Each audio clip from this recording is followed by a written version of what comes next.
You are now listening to Vigilantes Radio, presented by the Only One Media Group. This is the people's choice for quality interviews, celebrities and special guests. Hosted by Demetrius Dinny Reynolds. Call in to join the mix at 701-801-9813. For the complete archive of episodes, visit onlyonemediagroup.com and be sure to like us on Facebook at Vigilantes Radio. We welcome all. Enjoy the show.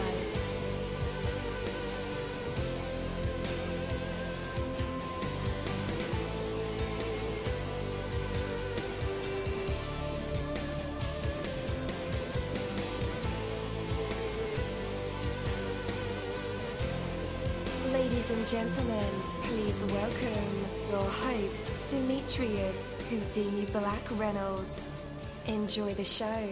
Yo, there are over 30,000 of you guys on the line with us tonight. Oh my goodness, you're gonna break the internet. But hey, it's all good because we can house all of you guys here. Never stop learning. That's right. All men who have turned out worth anything have had a chief hand in their own education.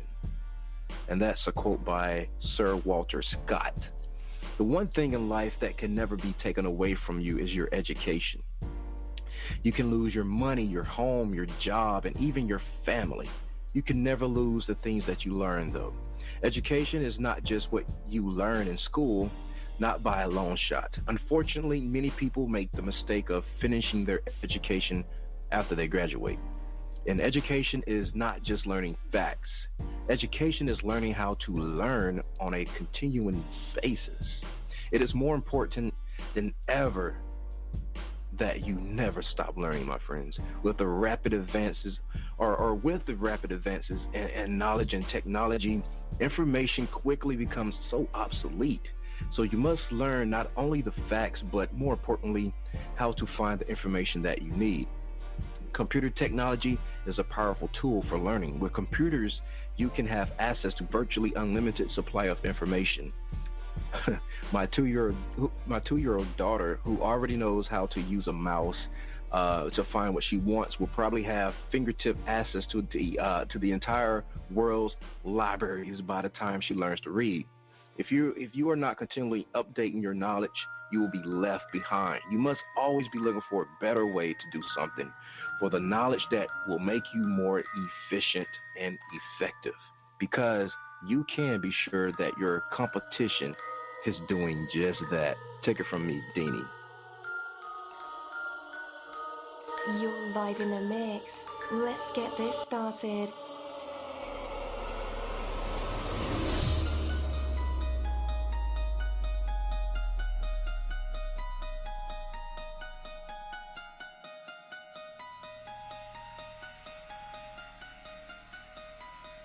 Yo, it feels so good to be back with you guys once again. So one time for my people who are indigos and starseeds, and 2 times for my people who are vegans.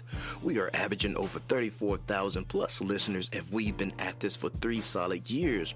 I appreciate all you guys who've been rocking with the kid on this journey, and we're still growing, baby. It is all because of you, most definitely.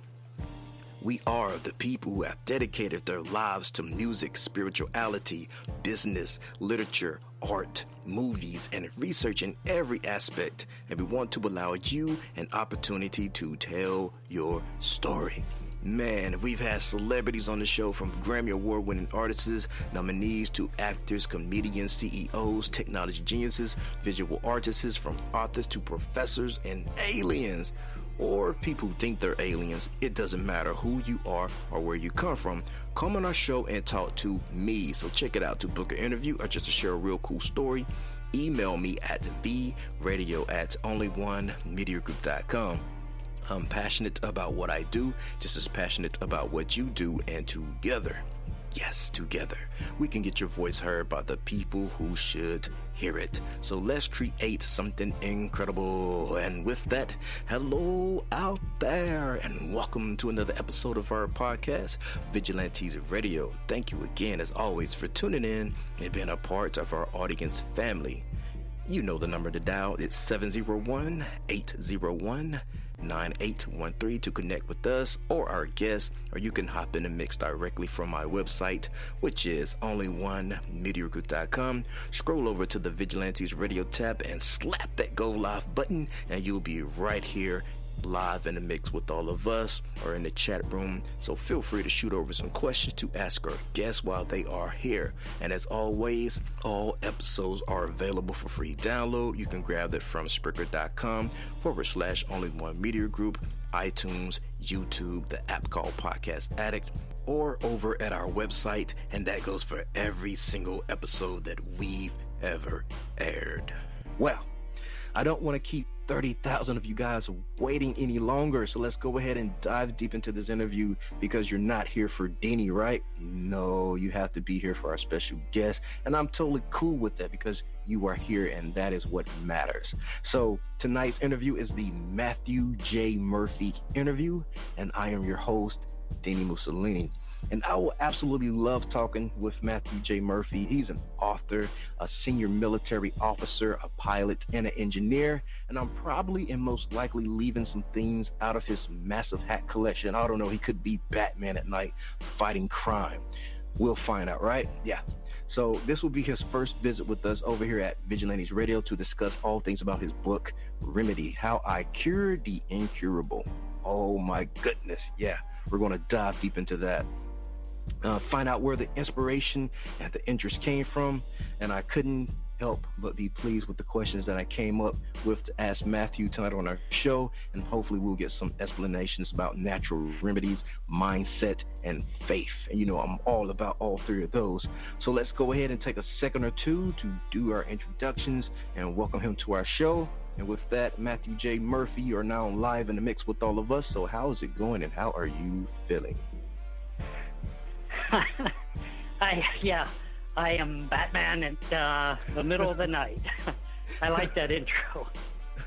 But I hope we don't break the internet tonight, because Al Gore would be very mad. It's his invention, you know. I heard you mention that earlier, too. I'm doing good, though. I'm doing very good, thank you.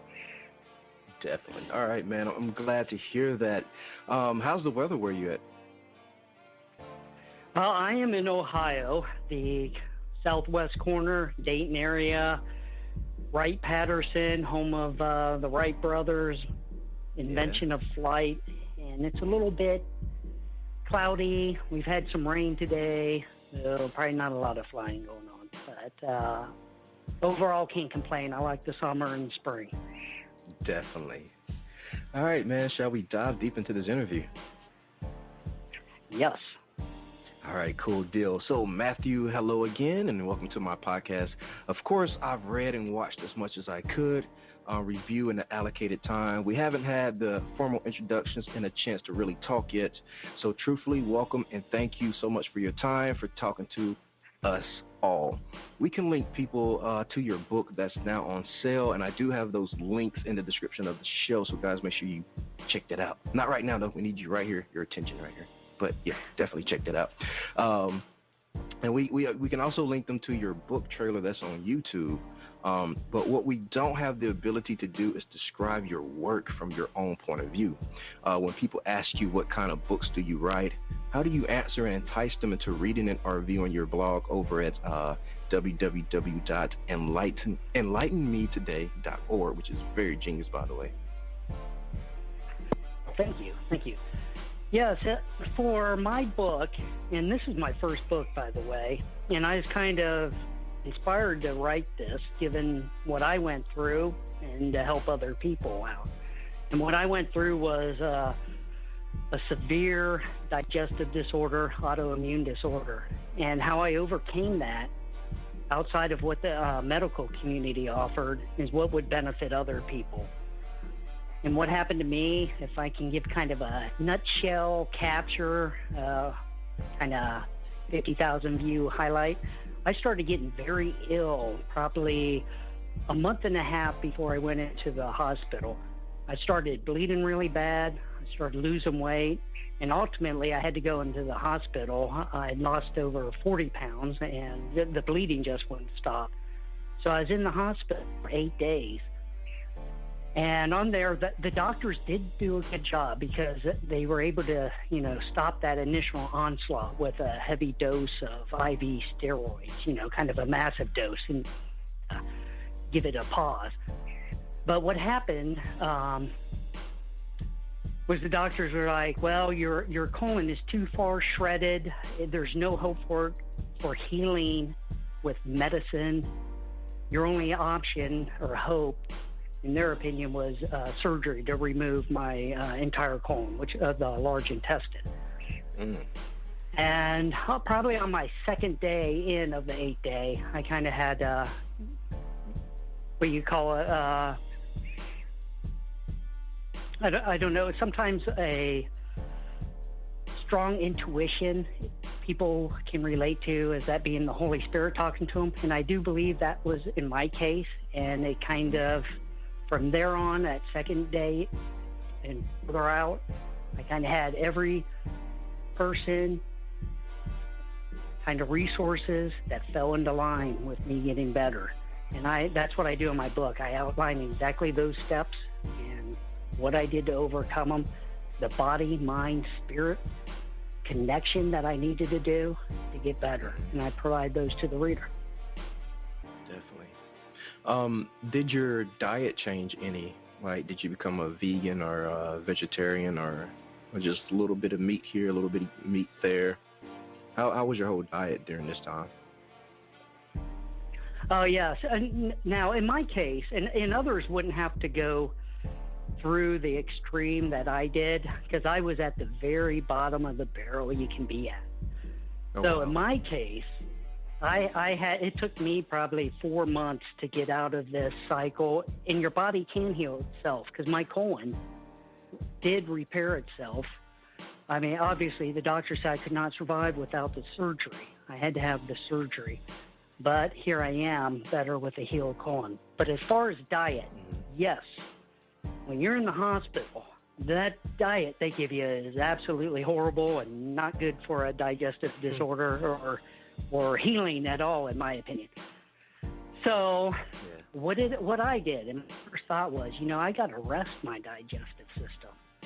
Just kind of, I don't know, intuitive, or again, that body-mind spiritual connection I had on that second day. I was like, I have to rest my system. And yeah, I mean, there's other diets out there that a lot of people fall on a digestive disorder, but they're very strict. And I don't know, that to me wasn't a abundant life. Although I did cut out during those 4 months in order to heal. There are some things that, different studies suggest, and I do think they hold true, was to get rid of the bread and the dairy during those initial months. And also I was on an all-liquid diet for a couple months to allow my digestive system to rest, and also on a elementary diet, which NASA uses for their astronauts. So, because going in space, you want to limit your digestive system, the toll that's on it, because limited resources to use in space. So that's what NASA does. And when I saw that, I was like, that is something I need to try myself. And after my 4 months, though, I mean, I've always been pretty healthy. My mother kind of got me onto that at an early age against my will, but after being through this, I pretty much cut out, some of your major things like sugar. I tried to reduce that. Not good for your digestive system. And also people with my condition with digestive disorders, you're at a higher risk for a cancer, for your colon cancer. So sugar's bad for that. So I cut that out as much as possible, and in the bread. But I don't restrict myself. I still, if I need to go out of town, I might have to have fast food or something. I mean, I'm not totally on a strict and narrow, but I do follow good health guidelines. Okay. So you also mentioned spirit, mind, and body connection. we have a lot of listeners that are really into like the spiritual aspects, even speaking in tongues, as you mentioned also. How long, though, have you been aware of, the spirit, mind, and body connection? Or, was it just something new that came along with your illness?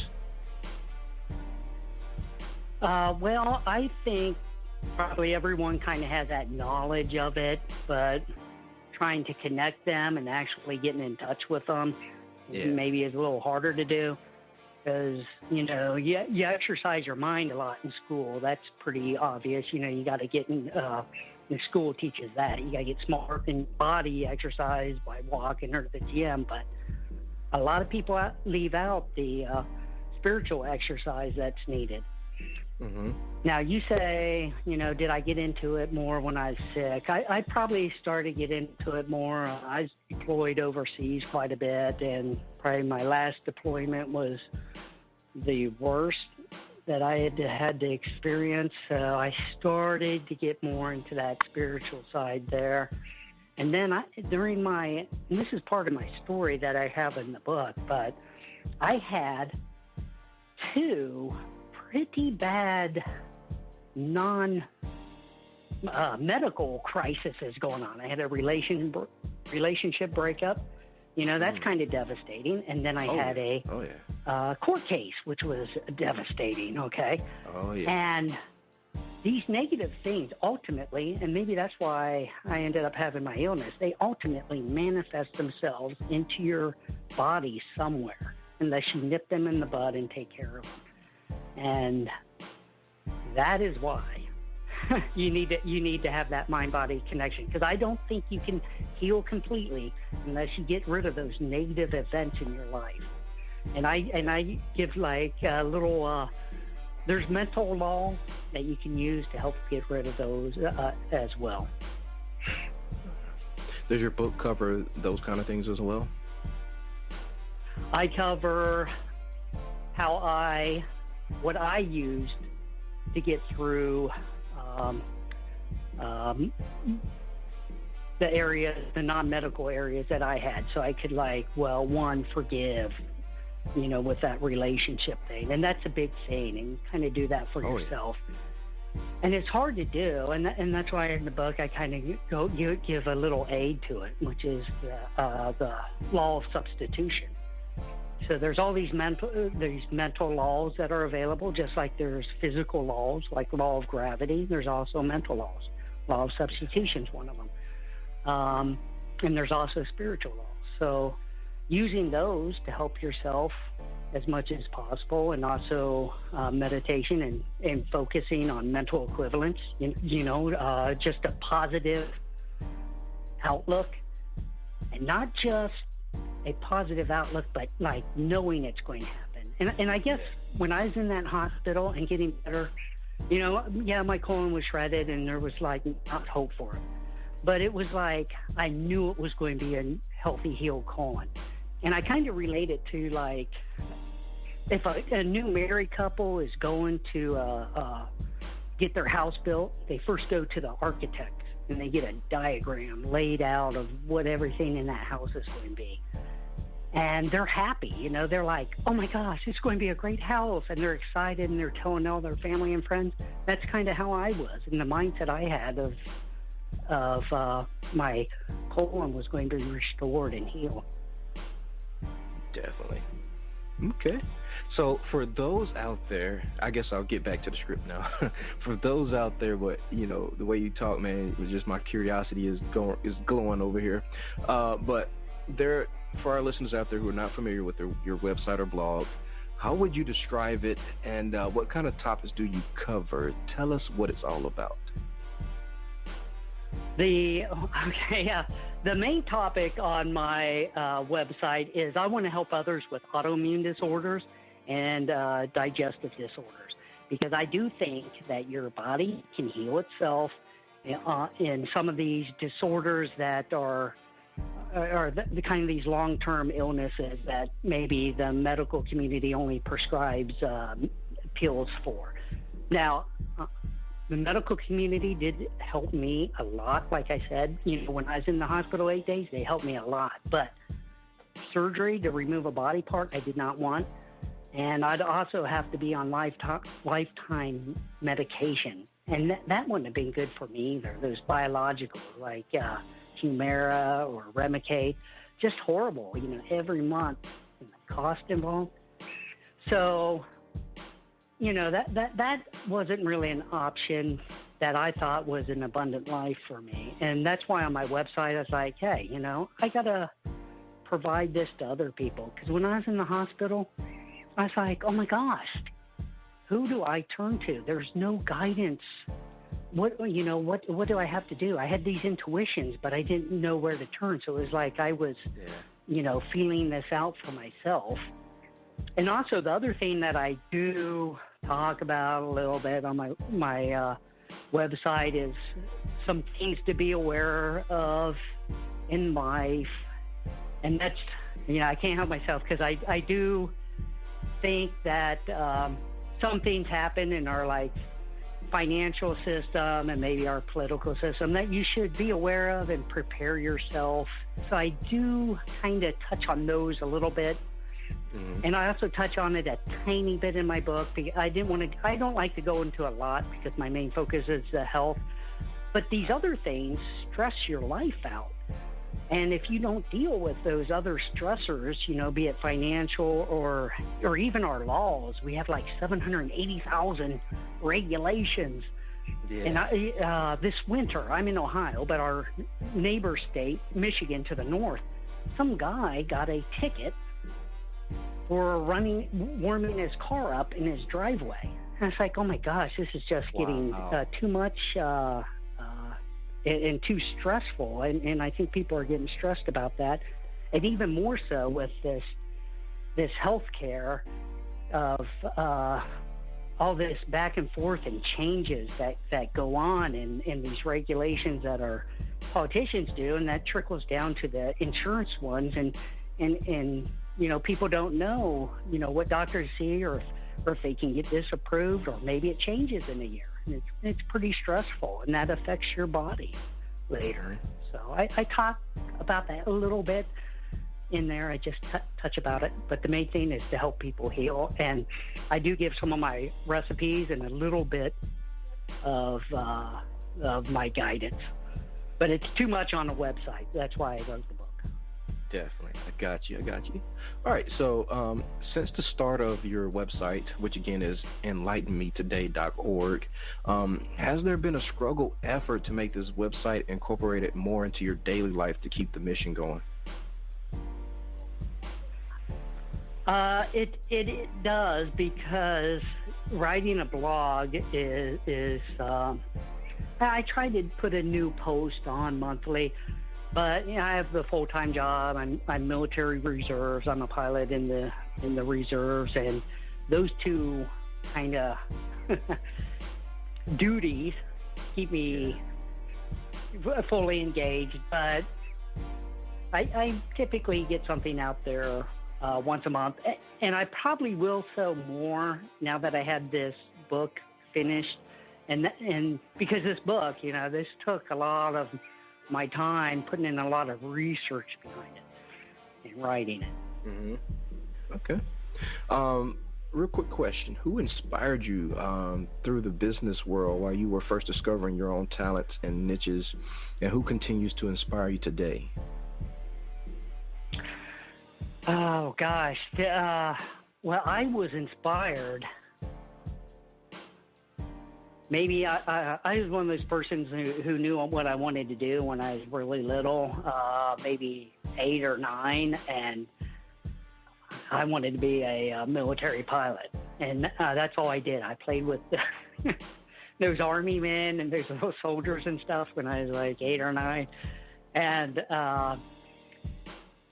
so that kind of had what I knew what I wanted to do. And a little bit, when you get a little bit older, it'd be some of the commanders I've had and some of the other military people I've known. I mean, the military has just such tremendous people in it. They're knowledgeable. They're patriotic, and they'll, give their shirts off their back for you. And, I'm just pretty honored to know each of the people I've had to serve with. So, constantly I've had people that have inspired me in that sense. And that's the military version, but in the I was active duty. I'm in reserves now, but on the civilian side, business-wise, is I think one of my bosses said, and he was former military, and this is kind of what inspired me the most and kind of how I wrote this book and got to that, but his philosophy was, to command is to serve. So maybe you're in a position of authority, maybe you know some knowledge, but it's to give out to other people, not to just keep it all to yourself. Definitely. So what about in the natural medicine field? Who inspires you? The natural,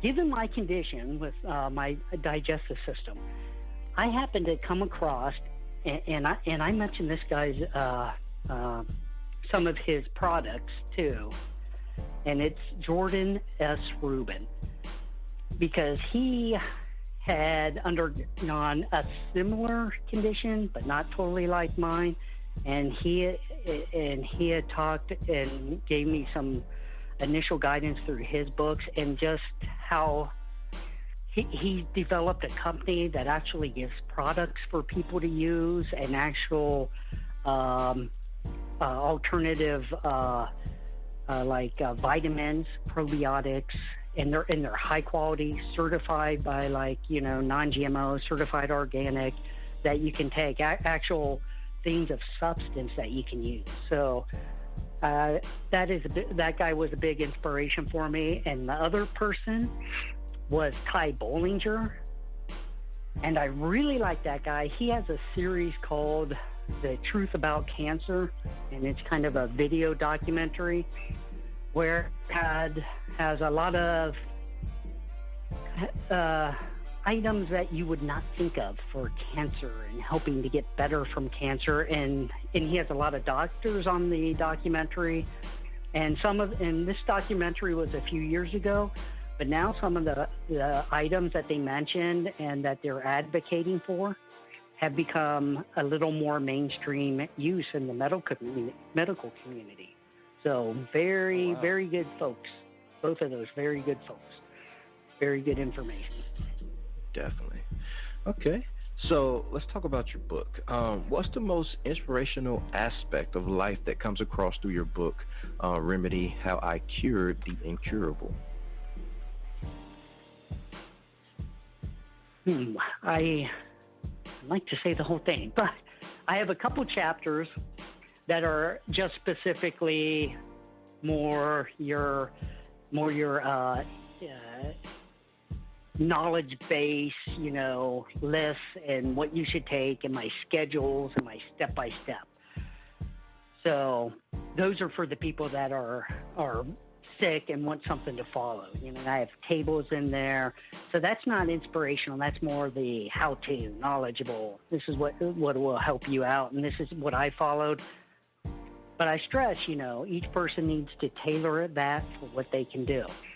So I think the inspirational is, my first few chapters where I talk about my story, what I used for getting past my other events in life that were non-medical. As I said, I think you need to get past those in order to truly heal your body completely. And also, I talk about how to tailor whatever I give you, because each person's different, and that, if you were on some program or plan before and it didn't work, that you, the reader, you're not a failure if that didn't work, because you just got to tailor it for yourself.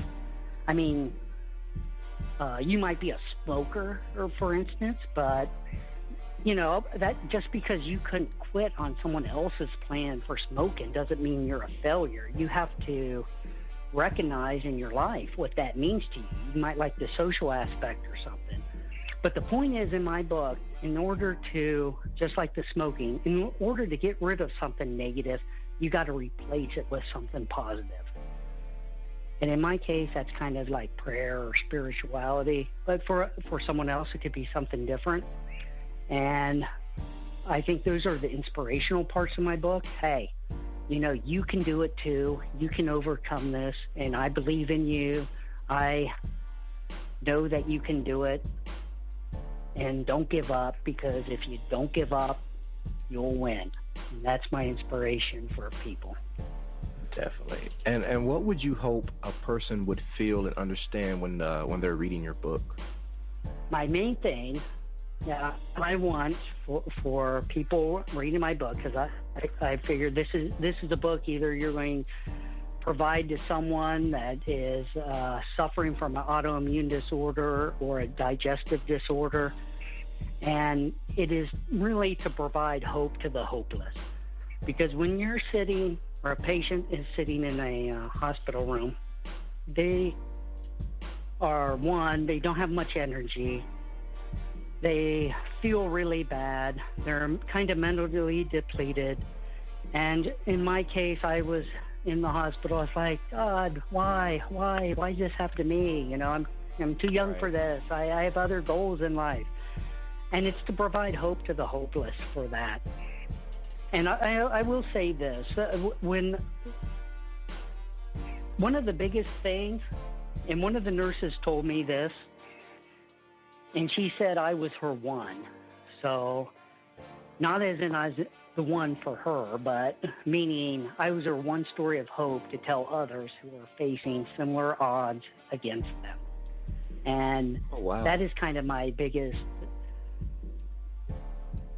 thing I would like to relate to people that are in a similar situation, or those who know someone. And maybe you're not in the total classification where as ill as I was, or you know someone, you could still probably benefit, even if you're giving this book to someone, by reading through the first sections of my book just on my story, because it'll teach you how to, one, to get rid of those negative events in your life so you can heal. Because if you don't, you know, eventually it's going to catch up to you one way or another. And also, a big part of my book is a chapter on faith-based healing. And I think that's very important if you're going to go if you're going to try to get past something that doctors think requires surgery, is a faith-based healing. And I'll tell you this, my dad is a doctor, and my mom is a RN, a registered nurse. Oh, wow. So both of those, when I was going through this, they were like, Matt, you're crazy. You're not listening to the doctors? They're like, oh, my gosh, you need to listen to them. You can't leave the hospital without that surgery. I was like, no, I know this. And they're like, how do you know? How do you know? And I was like, well, I've had this, you know, intuition, you know, the Holy Spirit told me. So my mom kind of thinks, yeah, this stuff's all true. The faith-based healing, yeah, really worked. Now, my dad being a doctor, doctors are more skeptical, and he's like, well, I think it was maybe the placebo effect. But I'm like, Dad, there's 7 doctors that told me the surgery is what was needed. My colon was beyond repair for medicine or anything else. How could that be a placebo? I go, there has to be something to it. So he's starting to kind of come around. So I do hope he'll come around a little more, but you know, that's ingrained in the doctor mind. But there is a good book. Speaking of that placebo thing, which my dad said, a doctor wrote a book called The Placebo Effect, which I had got that book. It's from a Dr. Joe Dispenza. And it kind of relates to mine, although he calls it From Placebos of the Mind Helping You Get Better. But there are too many accounts of kind of stories like mine where people get better, right? But in no means so I think mine was a placebo. I think mine was a miracle, but it wasn't a miracle in the sense that it happen instantaneously. And I think mine was the better miracle because it provides people constructive steps and action plans that they can take themselves. All right, yeah, I agree. And I think I remember hearing about that book, but I think it was on a cartoon called Dilbert that they mentioned that book. I love Dilbert. Yeah. All right, so a lot of authors tend to start doing what they do in order to fill a void or need or offer something entirely new to the world that hasn't been done yet. And others, we draw from the inspiration of influence and pursue the dream in the same way our heroes did. But I suppose it's the need part that I'm thinking about. And are there certain types of books that the world needs more of or maybe less of in terms of themes, writing quality, and messages, in your opinion, Matthew? Oh, yes. Yeah, most definitely. I think there is a lot of maybe different genres, maybe even sometimes fiction, because I think fiction is a good predictor of what's going to happen in the future, depending on the writer, you know. I mean, look at Star Trek, you know, they basically had the cell phone, you know, when they're like, hey, beam me up or whatever. And even their food replicator, you know, I think that's going to become a reality. You know, with those 3D printers right now, you have it just prints objects, but you know, I mean, think you can put just probably different flavor packs in the future, and that's in some science fiction book, and it prints out your food you want. So that's one thing is to understand this technology advancement we're going to have here shortly. And I'm an electrical engineer. That's what I was trained in, and what I see. Oh my God! I was talking to a group of engineers on a panel, and I said, you know, your schooling gives you a foundation, but stuff happens so quickly now. What you learned 2 years ago might be obsolete, but you're getting a good foundation with your schooling. And I kind of equate it to like water, right? Like water changing from 65 degrees to 60 degrees, you won't really notice it. But when it changes from 33 degrees to 32, boom. And that's Fahrenheit. All of a sudden, it's a different form, and it happens quick. And that's what I think's happening with our technology. Boom, it's happening quick, and for kind of people to keep up on that. And the other thing that I like, and I like, these are kind of these are fiction, but they're based on actual kind of events where you can kind of see things happening or give you a different perspective even on how the world operates or how it could operate, is books on power, the money system, or you know, how you need to be prepared for what could happen depending on what the elites do or our politicians, and those are good books too. Definitely. I couldn't agree more. So you're an incredible guy with an incredible story. Give us an idea of what your daily schedule is like. It might not be quite intense, or you could be a part-time crime fighter, as we mentioned earlier. I didn't mean to, you know, give any spoilers, but who knows? But still doing what you do still might be met with some challenge. How do you accomplish it all? Is there a plan or guide system in place? Well, I don't know. I've kind of been blessed where the right things have come across at the right time. Just in my military career, for instance, you know, I shouldn't have been a pilot because they had selected me for another position, but everything fell in place for me to switch branches.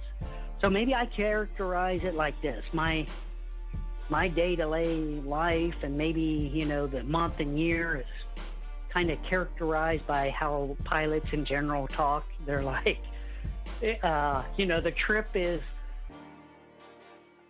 you know, an hour or so of boredom followed by a few minutes of sheer terror. So somewhere along the line really gets you going, and get you up to speed and gives you some inspiration, and you got to move and you got to take action and you got to make things happen. And that's kind of how my life is. And I think that's probably might relate to most people's lives. You have your job, things are going well, and then boom, you get promoted and you're in a position where you don't know anything before because the old guy left, and they really are counting on you, and they think that you're the type of person who can step up and take charge. But, it's kind of sheer terror until you learn that position. Yeah. Or you come around, you have an illness. How are you going to overcome it? Or maybe your children leave to go to college, and, that's a terrifying experience. So I think that kind of relates to anyone's life, I would say. Definitely. Okay. Personally, I try to refrain from these topics, and mostly due to how I believe and perceive reality.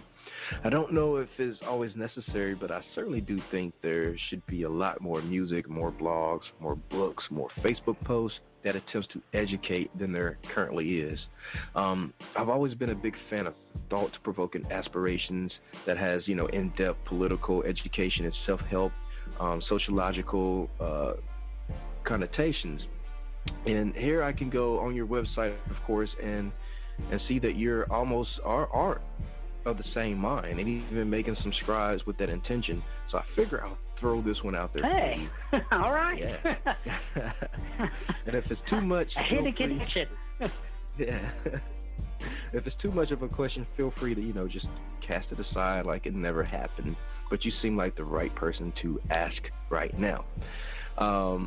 So what do you think is the deal with everyone's love or hate of President Donald Trump? Oh, well, I think a lot of it is fear-based, and I think that's with anything in life, because it's a change. And actually, I have a whole part of this in my book is change, and I kind of think the people who have a lot of fear with President Trump, or the people who fear if he doesn't get his agenda passed, right? So some of his things aren't getting passed, and some people are fearful they're not getting passed. And some people, his agenda is getting passed, and people are really fearful it is getting passed. And it's change happens in life, but there can be, no growth without a challenge or change. So what I would say to those people is one, if you wait long enough, there's going to be another change. So don't be consumed with this hatred, because it's going to change. And most of the stuff that people worry about, probably 90%, maybe even higher, doesn't even happen. And and they're discounting the fact that we have other checks and balances in our government that are designed to maybe stop an overreach of power. And you can probably see this even today in, some of our court hearings. And maybe some people are really worried about the health care, but you can see that, this wasn't instantaneously thrown out. We still have our Senate and Congress doing the job, but if say the worst case, something changes that you don't like, there's another election, there will be something else in maybe 8 years that'll change back to your way of thinking, or how you want things. So I would say don't let that consume you, because that fear is going to manifest itself in your body. Yeah. And it's hard not to do. It's hard not to do. But one of the things that I learned, and this was a while ago, I had a boss that I just I did not like him. Everyone thought he was doing a bad job, and he was a horrible boss and everything, and it was stressful, and I had a dislike towards the person.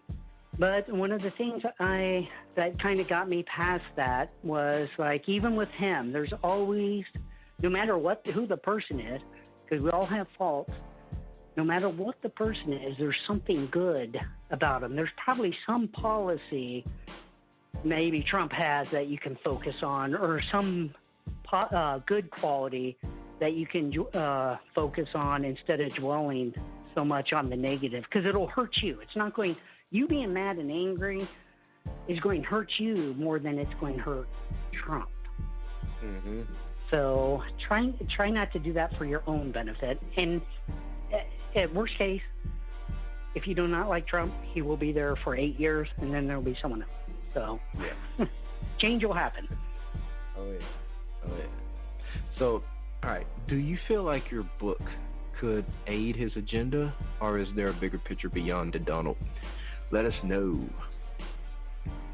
Oh, yes. I definitely think, I don't think we have, people call it the health care or health insurance debate. I do not think that what we have is, it's mislabeled. It's not health insurance or health care, it's medical care. Because, like I think you said, you're a vegan. Anything of these health plans doesn't give you any money to buy the more expensive organic food or the supplements or everything. That's, to me, is healthcare, preventing stuff, or letting people use their health savings account to get that type of support.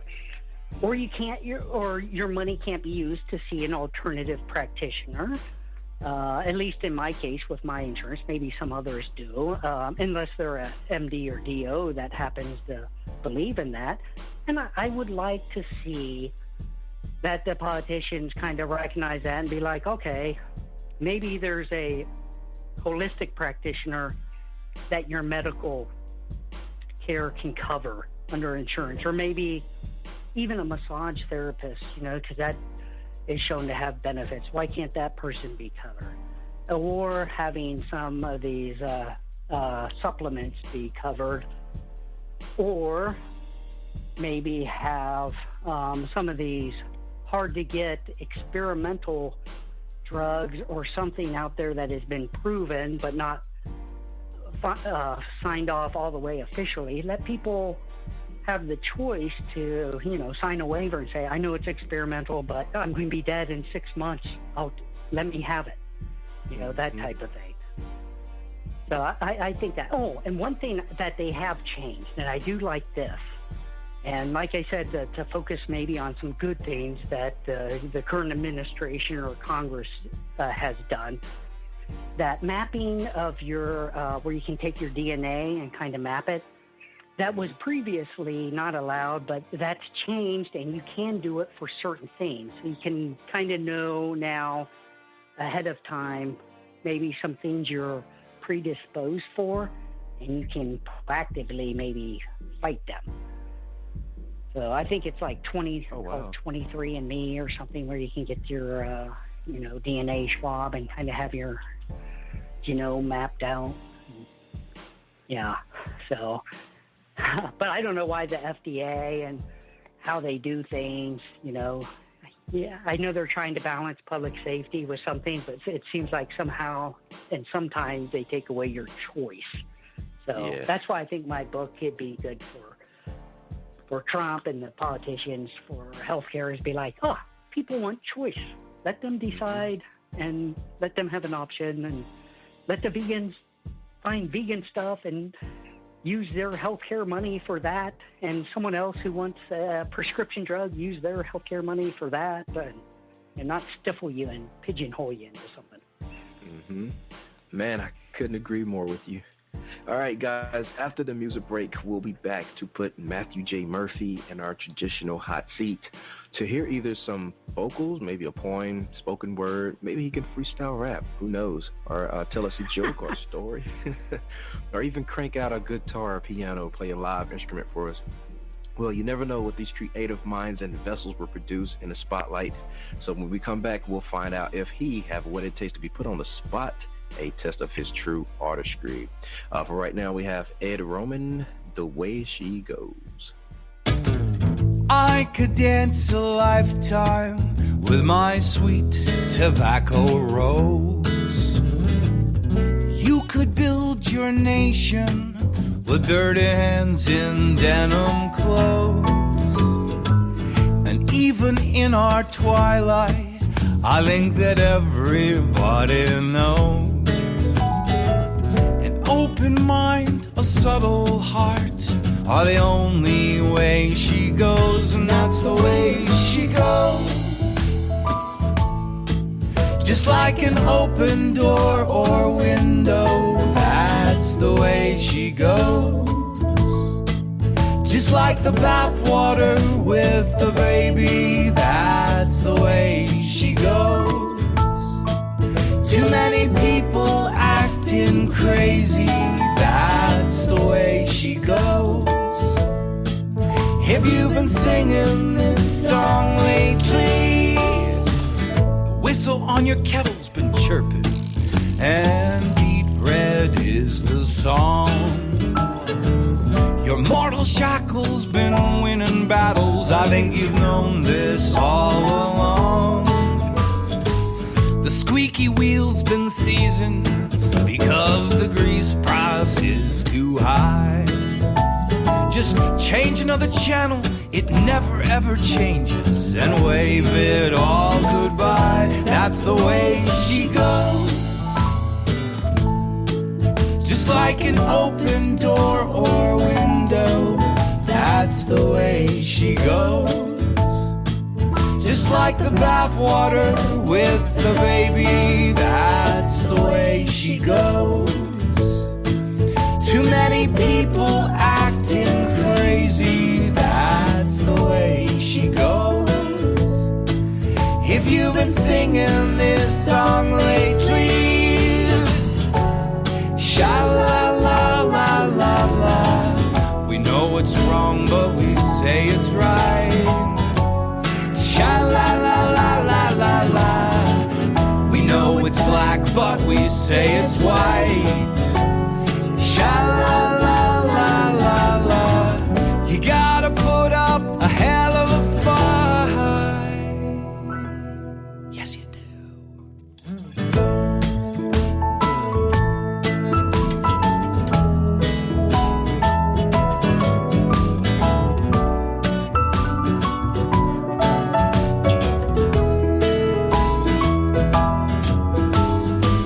We're somewhere in the middle of the ending, so summarize your fears and woes. It's like a fragrant golden season, it purifies you and your soul. I tip my hat to rebels when the newsman calls him foe. And if you check inside your pockets, you'll find it's all just one big show. But that's the way she goes. Just like an open door or window, that's the way she goes. Just like the bathwater with the baby, that's the way she goes. Too many people been acting crazy, that's the way she goes. If you've been singing this song lately, that's the way she goes. If you've been singing this song lately, that's the way she goes. If you've been singing this song lately, that's the way she goes. If you've been singing this song lately, that's the way she goes.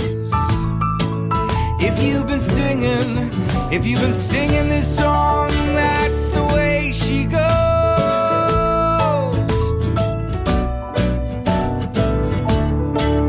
That's the way she goes.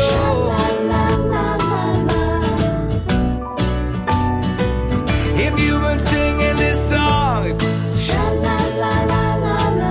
if you've been singing this song lately, that's the way she goes.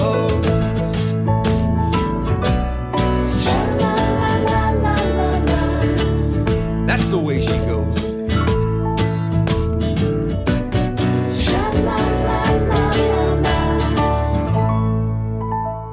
And that was our good friend Ed Roman from Canada. with this song, That's the Way She Goes. His album, The Red Omen, is still on sale, so make sure you pick up a copy of that, all right, guys, be willing to do whatever it takes to make it happen. Trying hard is not enough. Being determined is not enough. Giving it your best shot is even not enough. Everything that you can visualize is already waiting for you to be connected to it. Your willingness to do whatever it takes is what will make that connection. When you visualize something, it is so powerful because your thoughts are at its very core of your essence. In fact, you are your thoughts. To change anything in your life, all that's needed is a change in thought and a commitment to do whatever it takes to bring that thought into being. And with that, let's bring the man of the hour back on. Matthew, you are now live in our hot seat. What do you have for us? Oh, okay. The hot seat. Well, what typically happens in the hot seat? I am not sure. Maybe the hot seat makes me nervous, not knowing what's going on. Oh, no, it's all good. Well, usually our guests will come on and we'll have this segment called the hot seat. And that's where they just sometimes go off. They maybe prepare a poem maybe, or tell us a joke or a story. Some even attempt to freestyle rap. It's very funny at times. We even had guests to come on and play the piano or the guitar or song something. It's just, just a way to express yourself in front of 30,000 listeners, That should be interesting. I like it. Not to put any pressure on you or anything. No, I think that, oh God, I'm looking forward to someone doing a freestyle rap or playing the piano or a poem. That'll be good. Yeah. Well, you're the guest, so that will be you. Oh, for me to do one of those. Yeah. I don't know. I probably have a couple good stories to tell. That's great. Yeah. Okay. Well, one of the ones that comes to mind, and I was at a conference in June in Montana called the Red Pill Express, kind of based off the Matrix movie. Do you want to take the red pill or the blue pill? And you take the red pill and you're kind of enlightened with stuff, which kind of like my website, Enlighten Me Today, right? You kind of once you see stuff, you're kind of enlightened and you kind of don't get back. Maybe the way you are with the vegan stuff. You're like, okay, I'm vegan. Why did I ever do that other stuff before? Or that's what I've heard. So, yeah. Oh, which I did have a question on your. Before I forget, and I go into my thing I heard from that conference was you were asking me about diet and stuff like that, and there's always kind of a difficulty for finding some items like, and I imagine it'd be harder with a vegan to do and to make certain items. For instance, I had to find chicken feet because those like superpower your bone broth, and that's one of the mainstays in my remedies. And I didn't know where you typically go for finding items. Usually it's vegetable broth, in that case for me, but it's definitely a hunt. And the territory I live in Mississippi. There's not a lot of vegans here. So I usually have to travel outside to like Georgia where there's festivals and all kind of markets for vegan. We do have a grocery store though here in Mississippi, a Kroger's, and they have a vegan section so I can get all my toothpaste and soaps and stuff like that. But it is very hard. Yeah. Is it like more expensive to go that route, or? Oh yes. A tube of toothpaste would cost, $8 maybe. Really? But you know what? It probably works better. Yeah, it does. Tastes funny. But there's no fluoride in it. Well, yeah, I don't like the fluoride stuff. But that's why I think that the politicians should do health care as opposed to medical care. and so you can buy your $8 toothpaste. Yeah, there's no backing for that at all, unless you're on welfare. Yeah. Yep, unfortunately. Okay. Yep. Okay, so freestyle. I guess the two things I'll have for freestyle, and I guess I'll kind of put this in as to kind of relate and tie it in with my book, Remedy, and my website, Enlighten Me Today. So these two, I don't know what you would call them, little stories or something that people can kind of have a enlightened or insightful takeaway. And the first one I heard when I was at the conference, because the conference person who gave the intro, and that guy really held your attention, because he had a great radio voice, and it's kind of like your voice, because you have a really good radio voice. I don't have a radio voice, but you do, and so that guy does. So whenever he talked, you remembered what he said, but he started to tell this story of the Oracle at Delphi, and that's was over in Greece, and way back when, like the movie at 300. So one of the Greece kings was unhappy with the Oracle, and that's what they used at the time, because the Oracle, whatever she said, that's kind of what the Greek army did, and it was a go, and he was tired of her telling him what to do and everyone wanting to follow what she wanted to do. So he goes, I know what I'll do. I'm going to trick the Oracle. So he had all his generals and people gather around the Oracle for the day he was going to trick her. And what he did, he is like, I'm going to put a bird in my hand. He had big hands. And when I go see the Oracle, no matter what she guesses or predicts, she'll be wrong, because his hand covers up the bird, because he's a big guy.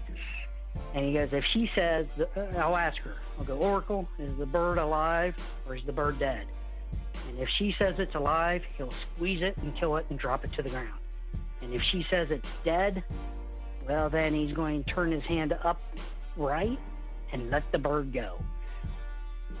So that was his plan. And everyone's gathered around in anticipation, wondering, how is the Oracle going to get around this predicament? No matter what she picks, she's going to be wrong.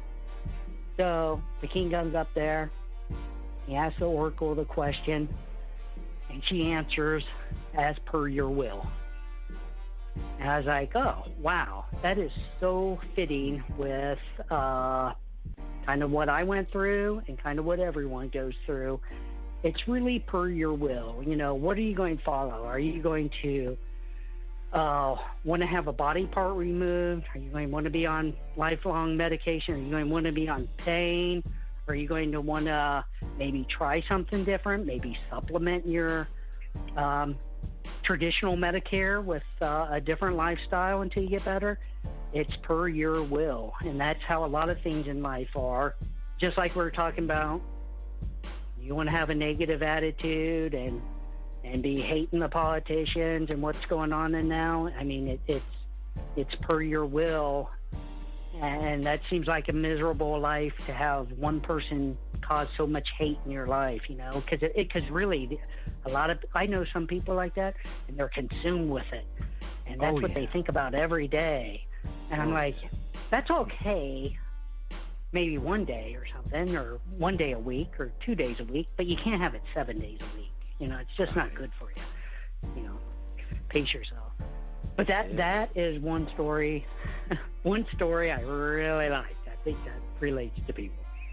Oh, yeah. But since this is a hot seat, I have two. And this other one, and this I think, I hope I can recall it all the way. It's from a really good spiritual leader type person. His name was Emmett Fox, and he's not around anymore, unfortunately.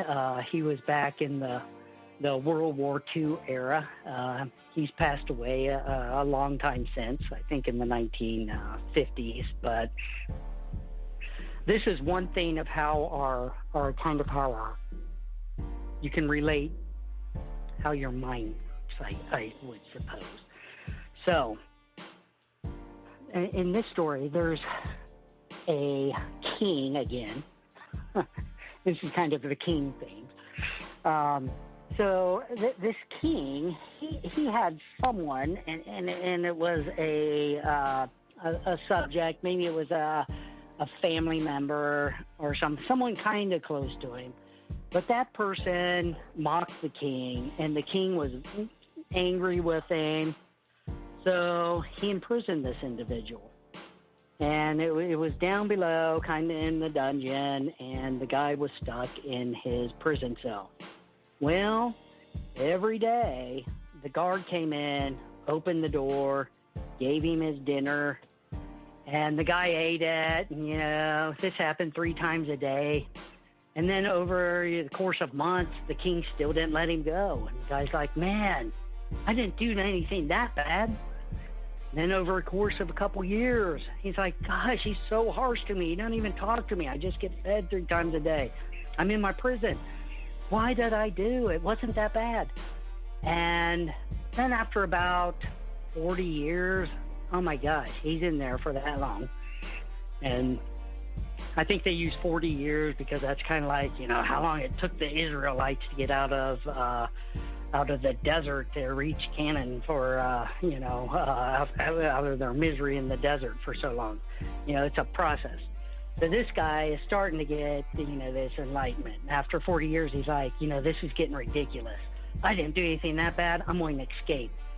So he started plotting in his mind. Next time the guard comes, when he opens the door, I'm going to hit him over the head. And then with the bowl he gives me, and then I'll get out and I'll escape. So he's sitting around wondering that, and he's on his bed, and he goes, I better practice first. The guard's going to come in the door. I better shake the door so I know how kind of it's going to sound. So when he shakes the door, it opens. He's like, oh my gosh, the guard forgot to lock the door. So he's looking around. He walks up the steps of the dungeon, and he passes a couple guards on the way. They don't say anything. He's like, oh my, these guys aren't noticing me. And then he sees the gate out of the castle compound. He's like, okay, I'm going to just walk there really coolly, and I'm going to go outside the gate. And no one stopped him or anything. None of the guards said anything. And he left. He went on to live his life. But the thing was, that door was never locked this whole 40 years.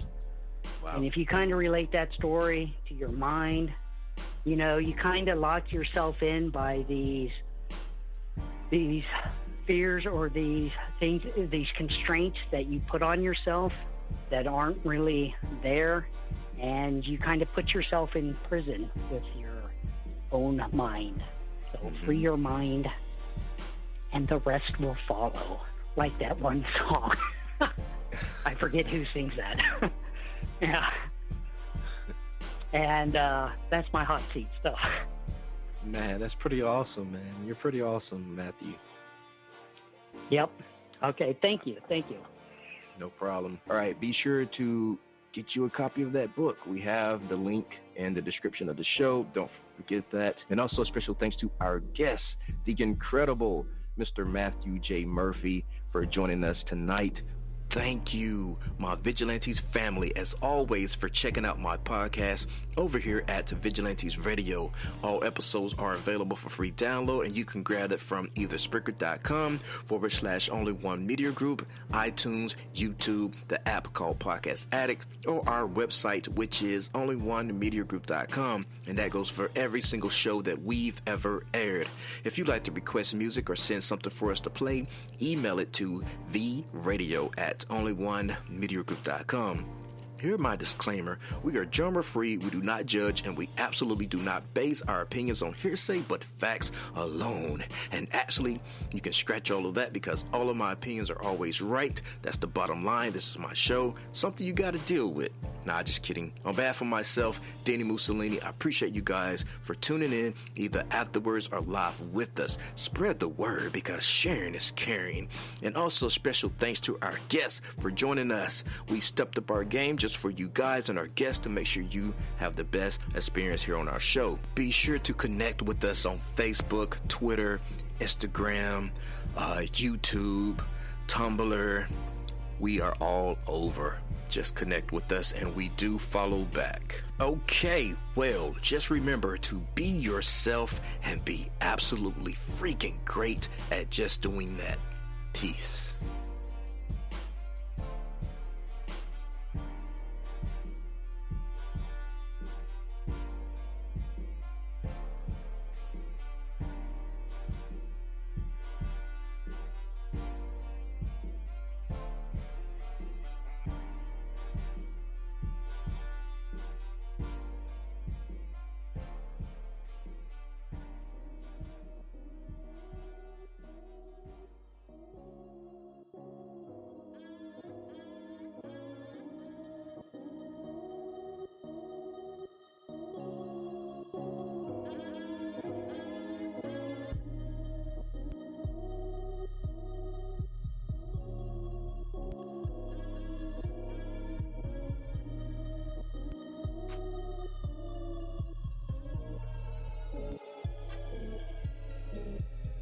You are now listening to Vigilantes Radio, the people's choice for quality interviews, art, music, and hot topics. Hosted by Demetrius Houdini Black Reynolds of the duo No Longer the Hero. All episodes of this podcast are available for free download at www.onlyonemediagroup.com.